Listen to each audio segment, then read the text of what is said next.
আওয়ামী পরিবার বিধায় আমাদের প্রচন্ড চড়া হয়। ওরা আমাদেরকে ধরার জন্যই বাড়িতে আসি। মূলত আমাদের পায় না, আমরা তো মূলত বাড়ি থাকি না।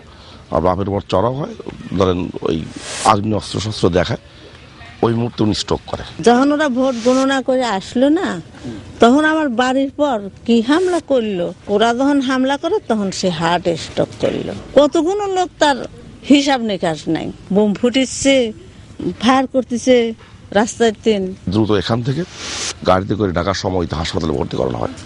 ভর্তি করানোর পরে বেশ কিছুদিন থাকে। থাকার পরে রাজশাহীতে নিয়ে আসি।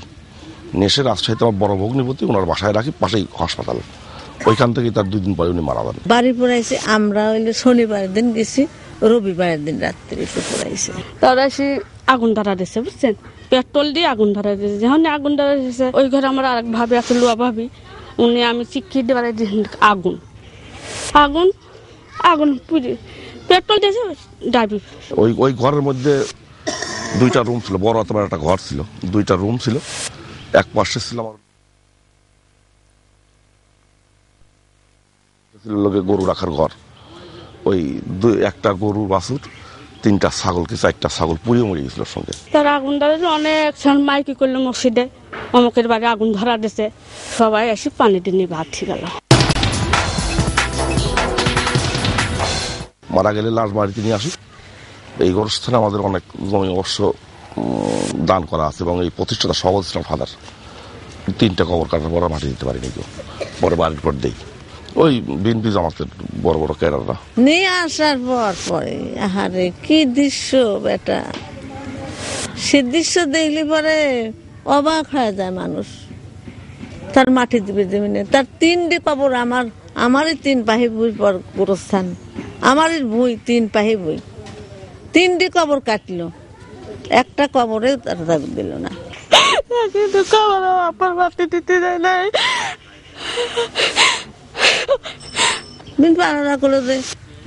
আমরা এই জায়গা মাটি দিবে দেব না। তখন তো তা করে আমি আমার জামাই দিয়ে থানায় পাঠালাম, হুন্ডা দিয়ে নিয়ে আসো, থানার লোক নিয়ে আসো। তারা দেখে কি করে, আসবে দিল না ছেলে এমপি। আমাদের বাপ মরলে তাও আপনার শান্তি করে কাটবি জানেন। সারাদিন আসই যারা থাকলো করে গোরস্থানে না দিল। গোরস্থানের সাথেই আমার দেবরের জমি। আমার দেবর করলে তো আমার ধান কাটি ফেলে অনেক মাটি দিয়ে আমার ভাই, তাও দিবি দিল না। তাও দিবি দিল না, করে একটা লাশ আনলে 10 জন লাশ হয়ে যাওয়া লাগবে। একজন মানুষ মারা গেলে তাদের কি করা উচিত? তাদের সৌহার্দ্য দেখানো, বা তার সৎ কাজ করা, বা তার গোরস্থানে নিয়ে তার মাটি দেওয়া, বা তার পাক গোসল করানো, বা সৎ কাজ করানো, কোনোটাই আমাদের করতে দেয়নি। তারপরে বাড়িতে এই জায়গা দিলাম, মাটি দিলাম। রাত্রি মাটি দিয়ে একটা বাঁশের আগা গাড়ি, তার সাথে একটা লাইট জ্বালাতলাম, ঢেল দিয়ে লাইটটা ভেঙে থেকে গেল। 7 দিন কি 9 দিনের মাথায় যেমন মাংস কিনে নিয়ে আসার পর তার কুলখানি করতে পারেনি, ফেরত দিতে পারে মাংস। জিয়ারত করব, আমার জামাই সাল পর কত মাংস টাংস বাজার ঘাট সবকিছু করে আনলো। এটা জিয়ারত তো করবে দিল না, এটা মিলাদও দিবি দিল না। মিলাদে বসবে তখন আমরা বোম ফুটিব। 19 মাস বাড়ি ফিরতে পারিনি। আমার কয় ভাই বোন দিয়ে 13টা কেস করছে। আমি এখনো মারার কাছে হাজিরা দিচ্ছি। আমি লিগে ভোট দিছি দেখি বিএনপি আর জামাতে ইসলাম আমারে খুবই ক্ষয়ক্ষতি করছে। বা আমার সাল বলের রাত্রিবেলায় রাস্তা দিয়ে হাঁটপির বসলে পরে কোপ মারছে আমার মেজো ছেলের, কোপও খাইছে সে। যারা মরা লাশ নিয়ে রাজনীতি করতে পারে তাদের কি ধর্ম আছে? তাদের কি ধর্ম আছে?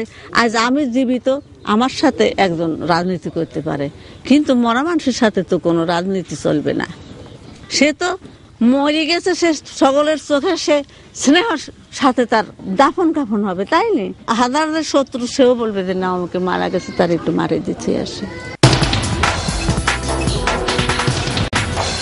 বর্তমান গভর্নমেন্ট যোদ্ধা পক্ষের গভর্নমেন্ট, আমি একজন মুক্তিযোদ্ধা প্লাস আমি একজন শহীদ পরিবারের লোক হিসাবে তাকে বিশেষভাবে অনুরোধ করব মামলা যেন প্রত্যাহার হয়, প্লাস পাশাপাশি আমার এইটা যেন সুন্দর এবং সুষ্ঠু বিচার পাই।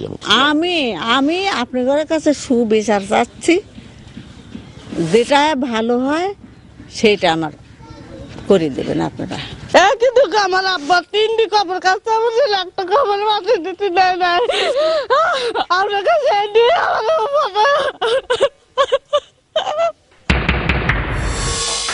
নির্বাচন শুরু হয়, নির্বাচনের পর থেকেই সারা সুজানগর থানায় সারা বাংলাদেশের ন্যায় আমার যেটা আত্মবিশ্বাস, বাংলাদেশের অন্যান্য জায়গার চাইতো এই সুজানগর থানায় জোট সরকার বেশি সেদিন অত্যাচার করেছিলেন।